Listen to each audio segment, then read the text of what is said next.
Hari ini kita kedapatan kabar gembira di mana CEO World merilis sebuah survei yang melibatkan 6,5 juta responden dari 102 negara terkait jam baca. Ternyata Indonesia menempati posisi ke-31 dan kita mengalahkan Korea Selatan yang di posisi 33 kalau nggak salah. Di Indonesia itu rata-rata baca 5,91 buku per tahun atau 125 jam per tahun. Dan Korea di peringkat 33 bacanya itu 5,69 buku per tahun atau 125 jam per tahun. Harusnya kita bangga. Nah, cuman ternyata CEO World ini itu metode surveinya terlalu ngambang, terlalu luas gitu. Jadi bagi orang yang baca Wattpad, bagi yang baca Thread, Twitter, terus juga baca Facebook gitu ya kan, itu tuh dimasukin gitu. Nah, baca WA juga dimasukin. Baca ya? WA juga dimasukin gitu. Nah, jadinya terdapat CEO World itu, dia itu nyurvei lebih kepada kuantitas dibandingkan kualitas seperti skor PISA. Karena kalau skor PISA, skor kita tetap jauh di bawah Korea Selatan. Nah, kok bisa sih kita mengalahkan Korea Selatan? Ya karena orang-orang Korsel itu sibuk. Jadi waktu luang, waktu nganggur untuk bacanya itu jauh lebih sedikit dibanding Indonesia. Nah, terkait itu juga dari kualitas kita tuh masih kurang gitu, berbeda dengan orang-orang Korea yang kalau baca bukunya itu berkualitas gitu dibandingkan di Indonesia. Dan itu nyata sih ya, karena buku terbitan tahunan itu baik tahun 2025, 2024 itu dikit banget yang layak untuk dibaca. Kebanyakan sih itu lebih kepada mengutip buku lalu. Nah, ini juga ada survei dari Program for International Assessment of Adult Competencies PIAAC, khususnya di data Indonesia, fokusnya di Jakarta. Jadi di survei 2014 sampai 2015 di Jakarta menunjukkan hampir 70% orang dewasa memiliki kemampuan literasi level 1 atau di bawahnya. Nah, artinya apa nih? Artinya mayoritas orang dewasa hanya mampu memahami teks pendek yang informasinya eksplisit. Contoh, baca harga menu, rambu jalan, tapi kesulitan memahami teks yang panjang yang butuh analisis, seperti artikel berita, kontrak kerja, manual obat gitu. Mereka tuh kesulitan gitu. Jadi kayak baca menu mah bisa ya kan, lihat kopi espresso harga 60.000. Nah, mereka ngerti gitu. Tapi kalau baca artikel yang butuh analisis gitu, kayak berita orang Indonesia apa? Fokusnya ini data Indonesia, tapi fokusnya di Jakarta. Dan di Indonesia ya kita tahu ya kan, Jakarta itu sendiri kota dengan minat baca tertinggi kedua. Tapi 70%-nya itu kemampuan literasinya itu cuma level 1 gitu. Jadi bisa dibilang emang orang Jakarta ini ya kan baca ya oke lah gitu, tingkat minat bacanya itu lagi naik gitu ya kan. Nah, tapi kualitas bacaannya itu kurang gitu. Jadi kayak untuk minat bacanya tuh baca Wattpad yang cerita tentang si Onika dengan Cinderella Complex gitu ya kan. Terus juga baca novel-novel ringan gitu. Tapi ketika baca buku non-fiksi atau novel yang berat gitu, itu mereka tuh pusing. Dan itu banyak loh. Kayak di komunitas-komunitas baca juga gitu. Kebanyakan yang suka baca novel itu emang si novelnya tebel-tebel gitu dan berseri-seri gitu. Tapi dia sendiri ngaku ketika baca buku non-fiksi aja yang paling 100 halaman, 200 halaman, mereka tuh susah untuk memahami buku itu gitu. Ya benar. Ya, gitu. Jadi benar. Ini kontradiksi banget gitu. Secara kita mengalahkan Korea Selatan gitu, tapi di kuantitas aja, di durasi aja gitu. Nah, selanjutnya kita kerucutkan nih ke Pandeglang, terutama tentang minat baca atau literasi di Pandeglang. baru aja kemarin gitu, eh, rekan kita mengalami sebuah pengalaman yang tidak enak. Rekan siapa? Dari komunitas Ya, baca. dari komunitas baca. Jadi dia gitu dapat pengalaman yang kurang enak, yaitu di mana dia itu baca buku maka kan dicap Muhammadiyah gitu. Oh, gitu. Iya, emang Aneh ya? aneh ya gitu. Kok kalau kita baca buku malah dicap Muhammadiyah? Kalau sekarang-sekarang sih kalau Maksudnya dicap dicap Muhammad dari siapa yang ngecap maksudnya? Itu cap dari orang-orang warga sekitar gitu.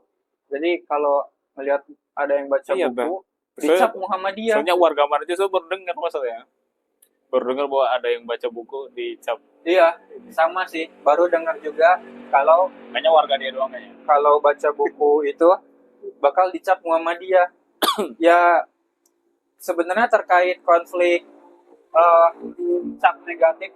cap negatif ke Muhammadiyah ini kan dulu emang kental banget tuh.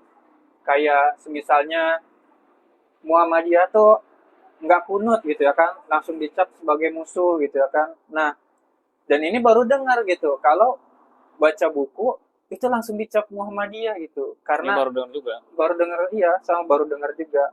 Karena warga sono tuh menganggap kayak Muhammadiyah itu jelek gitu atau musuh gitu, sehingga makanya dicap sebagai Muhammadiyah gitu. Maksudnya baca buku di luar ini kali kan, kalau itu kan biasanya masyarakat umum kan bacanya kitab kuning mungkin. Ya, Atau apa sih namanya? Weton gitu apa. Ya mungkin baca buku yang modern gitu atau baca tulisan-tulisan yang modern ya dianggap nggak kultural mungkin. Jadi dia kan soalnya kan dulu tuh kan sekarang tuh yang dibilang itu NU yang moderat ya.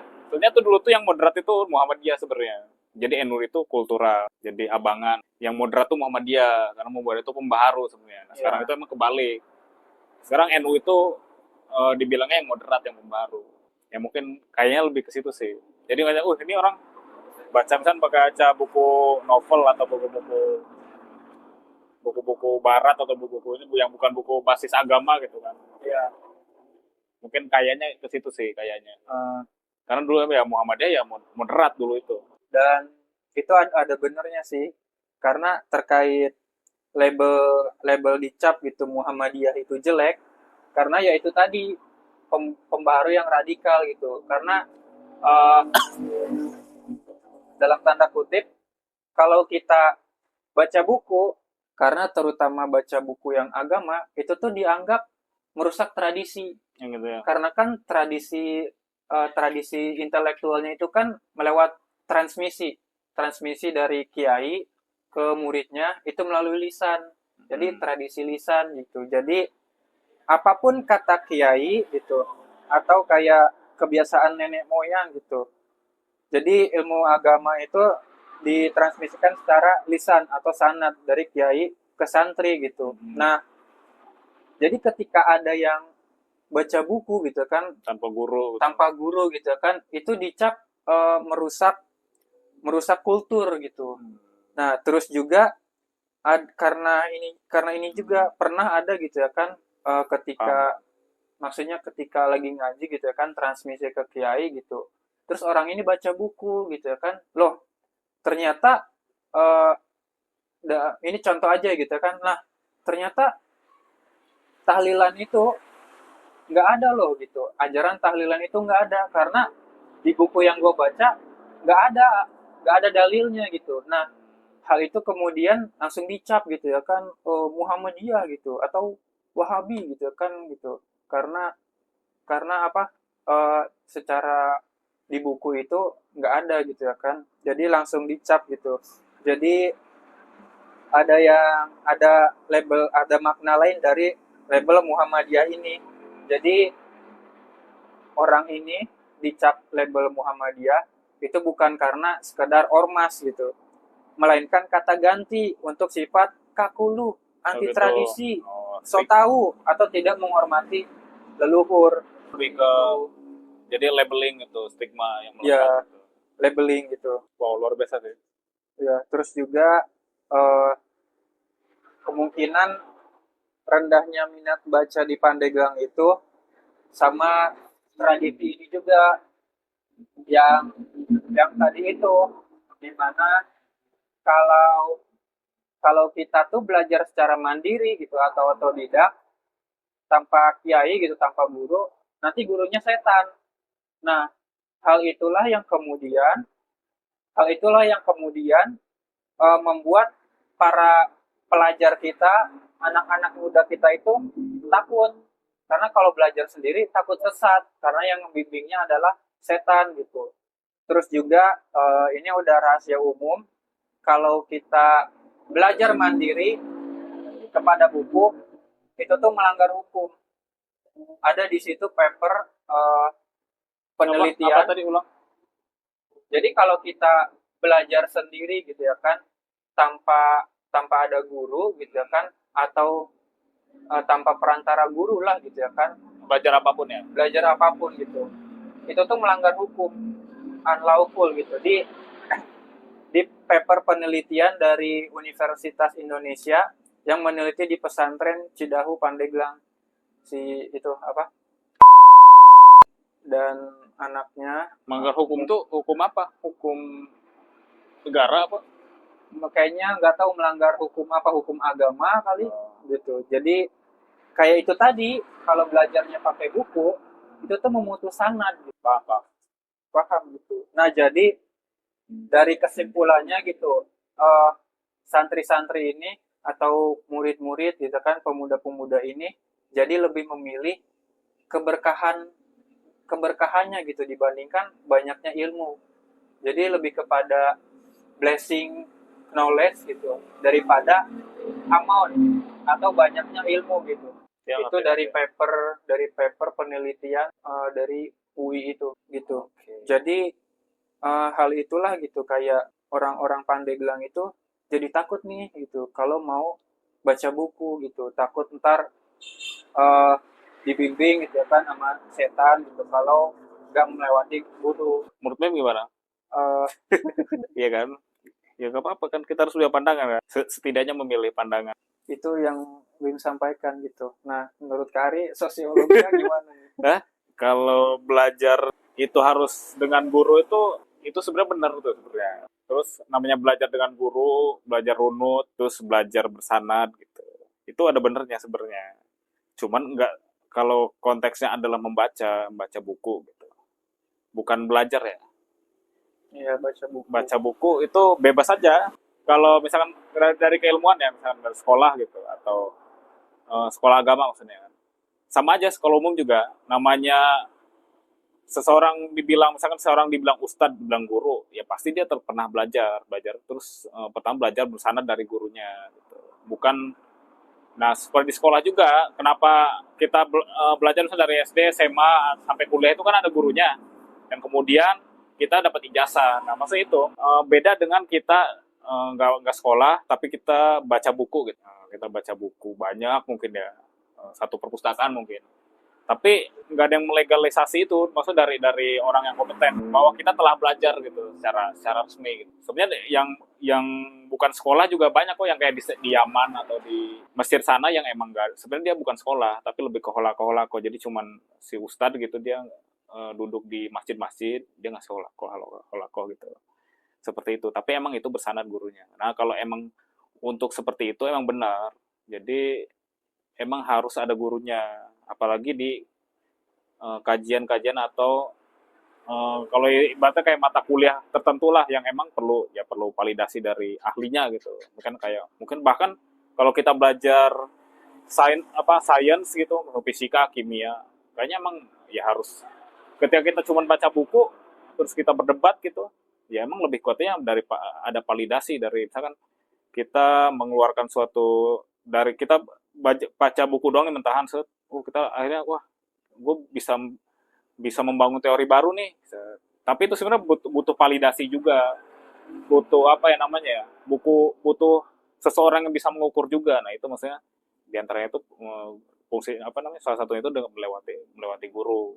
Tapi kalau baca buku secara umum ya bebas-bebas aja sebenarnya. Maksudnya kita baca buku untuk pengetahuan kan, untuk membuka ilmu pengetahuan, dan kita pengen tahu. Bahkan buku berat sekalipun, misalnya kayak buku-buku induk kayak Al-Um gitu, kayak Imam Syafi'i punya buku induk tuh Al-Um yang tebel kan, ya kalau emang sekedar buat apa sih namanya, memperbanyak ilmu pengetahuan gitu sebagai landasan kita, mungkin kita sedang menulis apa namanya karya ilmiah, terus kita perlu data, itu nggak masalah seperti itu. Mungkin teman-teman kita, saudara kita emang kebablasan, jadi semuanya baca buku sekalipun yang hal seperti itu harus dengan dulu, itu gimana, repot lah ya kayak gitu. Kita Nggak semua guru kan ada waktu.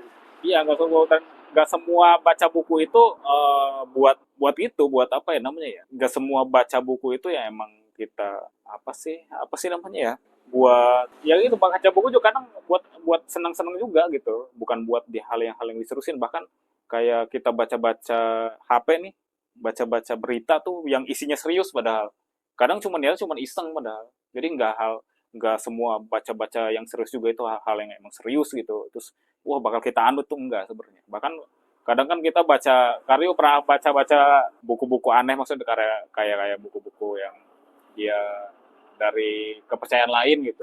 Itu cuman bukan buat dianut kan, kadang itu cuman pengen tahu aja, emang ada narasi seperti ini, emang ada literal seperti ini gitu. Kita baca-baca aja, itu memang kembali lagi ke niatnya. Kalau emang niatnya baca buku terus kita mau, wah gue pengen baca buku, pengen menguasai semua ilmu bidang, dan gue pengen mengajar, nah mungkin itu perlu diluruskan. Mengajar itu validasi siapa, kamu dikasih legitimasi buat mengajar, nah itu mungkin seperti itu. Tapi untuk baca-baca ya bebas-bebas aja sih. Soalnya ya gimana, susah kalau kita beli buku nih, kita mau membaca buku terus harus ada seorang guru yang menuntut, itu susah banget. Itu harus seperti apa, itu harus ada sejuta guru, mungkin harus sejuta tutor di Indonesia ini, mungkin di Banten ini mungkin kan. Oh iya, gitu. Kayak misalnya nih mau baca buku gitu ya kan, yang lagi terkenal sekarang gitu, Madilog lah gitu. Iya. Itu nyari gurunya kemana gitu? Kemana? PM Wirwadi kan, Iya. susah juga kan, makanya ya kalau baca aja. Soalnya emang kita niatnya emang buat secara formal gitu, butuh legitimasi atau buat legalitas buat sesuatu, mungkin buat kerjaan, mungkin ya butuh guru lah kalau buat. Tapi memang landasan larangan membaca buku tanpa guru ini, nanti gurunya setan gitu. Itu dasarnya dari mana sih? Apakah ada dalilnya? Belum pernah dengar sih kalau itu sih. Mungkin nggak tahu, mungkin ada dalilnya, tapi belum tahu sih, belum pernah dengar apa gurunya setan gitu. Iya. Soalnya emang di beberapa kasus juga emang banyak yang ngawur itu karena baca buku sendiri. Sebenarnya dia baca buku sendiri terus diseriusin gitu, dia terlalu baper dengan bukunya, akhirnya dia ya kayak gitu, kayak Mama Gufron gitu, kayak ini, hal-hal seperti itu maksudnya kan. Itu ketika baca buku terlalu baper gitu, terlalu pede gitu ya, daya kritisnya itu kurang misalkan, kayak kembali ke literasinya kurang seperti itu. Emang bahaya juga kan ketika mungkin maaf kayak kita, sebenarnya banyak juga buku-buku yang kayak cuci otak gitulah, yang misalnya kan kayak orang-orang yang teroris, ngebom gitu kan, itu berawal dari ada bukunya juga kan, buku tentang tema-tema jihad seperti itu, jihad yang salah ya bayangin dibaca sama anak-anak SMA, mungkin kan rata-rata kan anak muda kan, yang emang dia semangatnya tinggi tapi daya kritisnya lemah, akhirnya ya bahaya juga ketika emang dia nggak ada orang yang bisa membimbing bahwa misalkan ini isinya seperti ini, misalkan ini jihad nih, kita orang kafir itu halal darahnya, misalnya seperti itu. Nah ketika tidak ada yang memperingati bahwa isinya itu salah, atau mungkin artinya berbeda, itu memang berbahaya juga.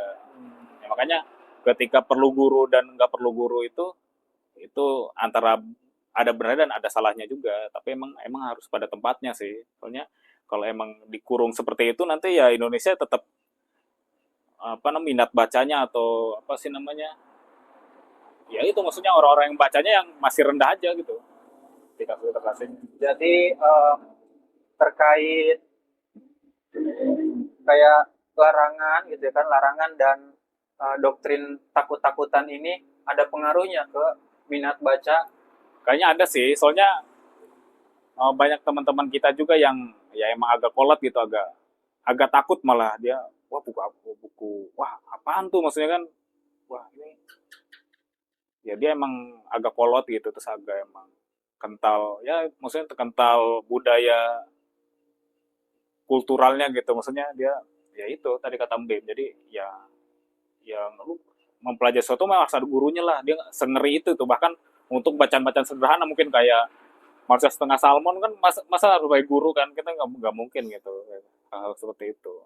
Dan mereka mungkin agak ngeri juga kita baca-baca novel kan, wah ya mungkin ada juga orang ngeri kali ya baca-baca, lihat orang baca novel tuh ngapain sih baca novel, mungkin aja kali ada ya.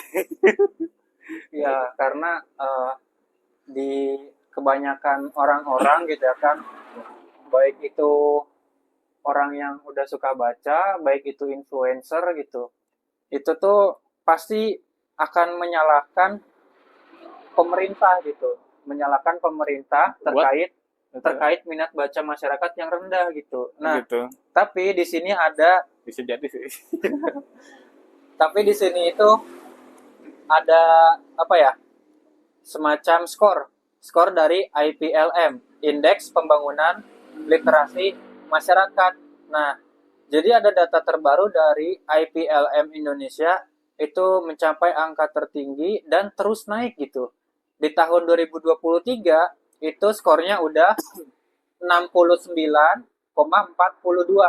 Itu di 2023 dan terus naik gitu. Artinya apa? Nah, artinya gitu, secara fasilitas pemerintah ini udah kerja keras gitu. Perpus udah banyak, buku udah banyak. Bahkan ada yang keliling perpusnya. Ya, tapi apakah bukunya dibaca dan dipahami? Enggak. Nah, itu balik lagi ke kita. Kemarin aja Perpus Pandeglang, Perpus Aulia itu ngasih buku ke Perpus Pandeglang gitu. Jadi baru tahu nih ternyata Pandeglang punya 2 perpus. Bahkan di rutan pun dikasih buku juga sama Perpus Pandeglang gitu. Jadi kalau ada yang nyalahin pemerintah gitu, pemerintah kok nggak gerak gitu soal literasi ini, mereka gerak kok gitu. Hanya saja pemerintah itu emang secara awareness, secara media gitu, emang kurang kelihatan gitu. Soalnya FYP algoritma kita lebih suka nunjukin Jule selingkuh daripada progres pemerintah yang positif gitu. Iya. Iya benar juga sih. Iya gitu. Jadi sepertinya faktor rendahnya minat baca itu nggak sesimpel itu, nggak sesimpel harga buku mahal.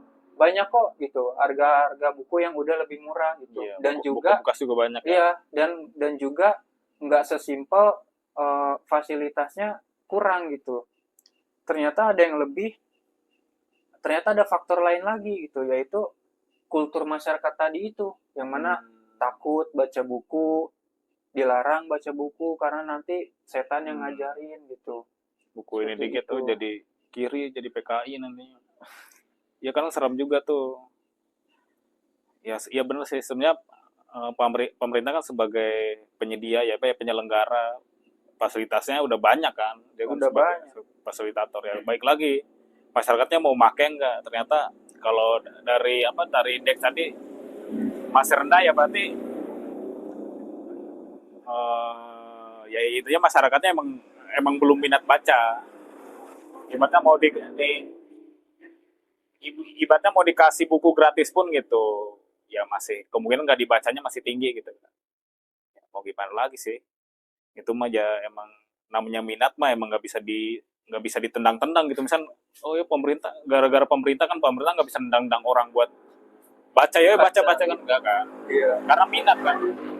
Kalau minat kan emang lebih ya hati yang tergerak gitu. Ya, kalau emang nggak suka baca ya udah. Gitu. Pernah lihat juga tuh banyak gitu kan influencer yang nyoba ngevideoin gitu ya kan sejenis video eksperimen sosial gitu ya kan, dia ngebiarin tuh buku-bukunya terus dikasih kertas gitu, buku gratis, itu nggak ada yang mau ngambil padahal gratis gitu ya kan? Iya juga sih, tapi nggak ada yang mau ngambil gitu. Jadi memang secara minat masyarakatnya tuh nggak minat gitu.